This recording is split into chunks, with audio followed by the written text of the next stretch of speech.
Please stand clear of the doors. Por favor, manténganse alejado de las puertas. Hello and welcome. Okay, so I've ruined it already. The point is, I was going to try and wear this hat the entire time and not say anything, but I couldn't even keep a straight face. When we joined the call, Lauren was in pieces already. This is the hat that they give you at the end of the marathon, so it's not overly comfortable with trying to wear my Bose headphones on top, but we'll give it a go anyway. Welcome, one and all, to episode 9 of Monorail Memoirs. Today we'll be ranking every Disney transportation option that you find at Walt Disney World. We will discuss what transportation options there are. We'll give them sort of a thoughts and opinions, then a bit of a ranking at the end. But before we get into that, Lauren, how are you? Sorry. I'm great. Since you're wearing that hat, any issues throughout the day, I've just gone. I'm glad to hear it. That the hat is a win. It sits on my, not quite my bedside stand, but just next to it. So there we are. Good. Right. Let's talk about some Disney transportation options. So worth pointing out for everyone that all of the Disney transportation options that are provided by Disney are free, with one exception of minivans that we'll come on to. And this is primarily the way in which we're going to talk about getting around the resort. That's from your hotel to the park, from one park to another park, including, all the way over to Disney Springs and all the permutations you have possible. This is just it's difficult to give an accurate ranking assessment because it depends where you're staying. If you're staying off property, well, most of these aren't appropriate until you get on property. If you're staying at the Grand Floridian, well, the monorail's right there and you want to go to Magic Kingdom, it's a no-brainer. So you've got to accept there's a little bit of fluidity and flexibility in that then. But let's start by talking about the Disney buses. Laura, when was the last time you actually went on a Disney bus? I think it was actually the last time that we went, because some of us went to one park, another lot of us went to another park, and the car driver was at a different park, so we just used. Oh, we did, didn't we? I think, yeah, we did. Yes, I remember that. Yeah. The Disney buses, like I said, they're free for all guests, and they will go from the resorts to the park, and obviously then from one park to another park, or to the ticket and transportation centre sometimes. Although that'd be weird as to why you'd go there on a bus, but it's possible. And indeed the water parks, etc., etc. Now, the busier the day, the more buses they'll put on. And so the busier the time, i.e. your normal arrival windows, sort of rope dropping up to a few hours afterwards. And then in the evening, when you're just before fireworks and immediately after, they'll put all these on to get you around everywhere. The buses are nice and air conditioned. That is always a great piece. But there is something about, even though the bus stops are usually covered, there's something about standing around for 15, 20 minutes at the end of a long day waiting for a bus to turn up. It's just not the most fun way to get around, I don't think. And also, from my experience, I've only ever been when it's been quite quiet, but I can expect when it's quite busy, it can get a bit stuffy. I know that you said it's air conditioned, but it's also Florida. And you'll have, especially at the long park day, at the end of a park day, you'll have a lot of sweaty people. Some people kind of standing up, maybe holding onto a handrail, and you have a lovely waft right next to you. Doubt it's like the most glamorous and best way to get around. And a nice smell of armpit for you. But and this is the thing, depending on which resort you're at, depends on how important it is to use the Disney bus. If you're staying at Polynesian, for example, you need the buses to go over to the other parks. If you're staying at All Stars Movies, for example, you need the bus for every park you want to go to, unless of course you have your own vehicle. But these are just things to take into consideration, and the Disney buses do a great job. The staff I've always found are extremely friendly and approachable and helpful when it comes to trying to give you directions as to where to go. But the Disney bus is a key staple for getting people around, but I just don't think there's much Disney-ness to it. Okay, they've got usually the latest film slapped on the side, but it's not really much of a element. So even though we're going to rank these at the end, given the name of our podcast, we may or may not be giving away preferences here. So the next thing we're going to talk about is the monorail. Lauren, what do you think about the monorail? Love a monorail, monorail, monorail. If anyone's watched Simpsons, I love the monorail. I mean, to me, it always harks back to that nostalgia of when you could sit in the front. Remember when you could sit on the front and you used to get that little pilot sticker? And especially like going into Magic Kingdom, you could just see the castle and everything. And so that holds like a very dear part in my heart. I do get that. But also, I do think it's just incredibly efficient. You know, the capacity's large, they're quite frequent. You know, as we say, after a long park day at Magic Kingdom, it is hard having to go back to the ticket and transportation centre and then get into your car. You know, that is a massive factor to it. But then also kind of work around that a little bit is going on the resort monorail. You know, it does take a little bit longer, but you sat down, you're air conditioned, and you're likely to get there quicker anyway because of the queue. But yeah, I it's in the podcast. I love a monorail. It's not hard. There are 3 monorail lines effectively for people. So there's the resort loop, and that goes from the Magic Kingdom, if you consider that the end destination. It then goes through the Contemporary, the Polynesian, the Grand Floridian, back to the Magic Kingdom. Meaning, if you're staying at the Contemporary, the Polynesian, or the Grand Floridian, you have got a monorail direct route to the Magic Kingdom every day. That is an incredibly large selling point to these 3 hotels because you are so close to the main attraction of Walt Disney World. Now, the point Lauren makes is because the other line is just direct from Magic Kingdom to the Ticket and Transportation Centre, where you have to park if you're going into Disney, or I always call it the Ticket and Transportation Centre. That's not actually correct. It's called the Transportation and Ticket Centre. It's the TTC. If you're going to your TTC to the Magic Kingdom Park and back, when you leave at the end of the day, because as you come out underneath the railway at the bottom of Main Street and the monorails are off to the right hand side, the right hand of the 2 lanes is going back direct to the express line to the Ticket and Transportation Centre. But sometimes that can get so clogged up that it's actually quicker to go further left to the resort line, accept that you have got a couple of stops en route. But still, it's a fantastic service. Its air conditioning is always great. You know, there's something about it for me. And you know, please stand clear of the doors. There is just pure nostalgia to it. There is also a line as well that goes from the Transportation Ticket Centre to Epcot. So utilising monorails only, you can actually get from Epcot to Magic Kingdom, which back in the day when they used to schedule the fireworks an hour apart, the challenge always was stand at Main Street at 9 o'clock, which was when they used to be.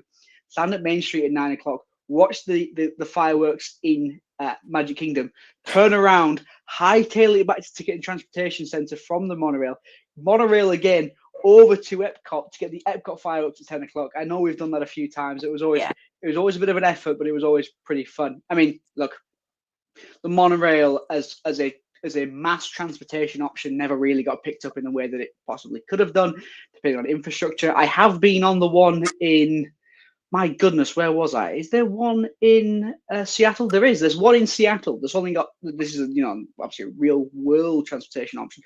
It's only got 2 stops. It just goes from like a shopping mall to somewhere else. But we did that, and it was kind of, you know, very, very reminiscent of the Disney one. But they never took off in the way they possibly could have. The monorail, though, what an experience. Leads on to the next one. Now, the Disney Skyliner. The Disney Skyliner, for those that don't know, is a ski gondola. So it is. It's a ski gondola that happens to go through a variety of resorts. So what it does do is it connects Hollywood Studios to this transportation. So you've got Epcot on one side with the International Gateway, which pulls you out just out between the UK and France, around the World Showcase. So you've got that. You've also got a variety of resorts on it, including Riviera, Caribbean Beach, Art of Animation, and Pop Century. It does close during lightning storms, though. And Lauren, what happens if your gondola breaks down? I don't know. I actually don't know. So, fun fact: you wait, and you wait, and you wait. There are emergency supplies in there, including snacks and, yes, defecation bags. Because if you're stuck on the Skyliner for a few hours, Oh, You know, with with family it wouldn't be as awkward, but it would still be awkward. Because you imagine with strangers, and you having to explain to Nancy and Bill why you're having to proper squat in the corner. It's not that I mean, where the most magical place on earth. I'm not sure. Uh, um, so that's the Skyliner. Have you done the Skyliner? no, I haven't. Oh, even just for a ride, it's pretty great. At some point we'll have to do it to get from Epcot to Hollywood Studios. It is good fun, but it does have some limitations. It closes during lightning and things like that, and any storms, as you'd imagine, because you're up high. And at first I thought it was going to be a bit of an eyesore, but actually it's not too bad. I think one of the drawbacks is it doesn't have air conditioning, but it does have the flaps that open. So if you do get stuck, and it is the height of summer, you don't get that breeze. It'll be quite warm as well, won't it? You're in a sweatbox. You're in a sweatbox with defecation bags. Like, just yummy. I can't think of nothing says Disney like having to poo in a bag. Who doesn't want to spend $1,000 to do that? Oh, and the rest. Good. So let's move away from defecation bags, and let's talk about seasickness instead. There's a lot of boats and ferries in Walt Disney World, including the ferries that take you from the transportation ticket center to the Magic Kingdom. But there's also lots of resort boats as well. You can go. Last time I was there, we got one from the Grand Floridian over to the Polynesian, just because it's a little resort boat. I understand why it's a mass transportation option. That they're not very quick, but there is something nice about going across Seven Seas Lagoon in a boat. What do you think? So it's probably one of my least preferred methods of transport. I know that whenever we'd get to the TTC, everyone's like, "Oh, should we do monorail or should we do ferry?" And I'm there just inching towards monorail. Yeah, I don't mind. Yeah, whatever. And I'm like, monorail, please. Even if the queue looks massive, monorails are so frequent and the capacity is quite good. You never really stood there for long. But the ferry, for me, I feel like it just takes too long. The loading, the unloading, even just the actual crossing, it takes a while. I do get it because it's a nice reveal of the castle, slightly, but also you do have quite a walk from when you get to the other side of the lake at Magic Kingdom through to the actual turnstiles. Well, I call them turnstiles, the blippy points. To get the blippy points. Yeah, the blippy points. The blippy points. If we ever get to the point where we have a merchandise line, blippy points is actually going to be a T-shirt. It's just a silhouette. It's just like the blippy points. Yeah, the blippy points. The one you blip to get into Magic Kingdom. Yeah, you have quite a walk, don't you? I think personally. From the boat to the blippy points, there is a walk. There is a walk. I will say things that there is something nice about Southern Coast and transportation ticket center, seeing the Grand Floridian there. There is something about it. There's also something about staying in the Grand Floridian and just jumping on monorail there, which that is also a very nice experience to do. Yeah. Also, we've spoke about a lot of the options that Disney provides. Of course, driving and the idea of rideshare continues to be a bigger thing. So you can get normal rideshare on Disney. You can get Lyft, you can get Uber, etc. But you can also get something called minivans. Now, minivans is a partnership Disney has with Lyft, which is where you may see they are Chevrolet SUVs they're painted in mini colors. The classic red with white dots, painted in mini colors. And what they'll do is they give you preferred drop-off and pick-up locations. But in addition to that, the cast member who's driving it actually has quite a lot of knowledge about Disney. So they can talk to you about a few different things, whether that be how about best to plan your day, or indeed just random bits of Disney history and trivia. They are expensive.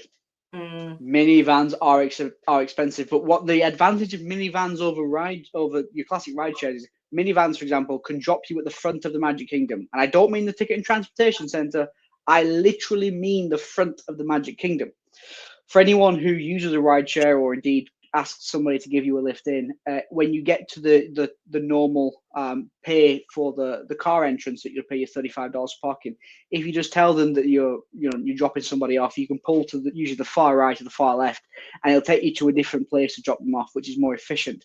You can also, of course, drive if you want to pay for $35 a day of parking, free if you stay in a Disney resort. But you do also have to consider about the additional costs of having a car, which depending on how you've chosen to get there, I think could be really different. But driving, I actually kind of prefer.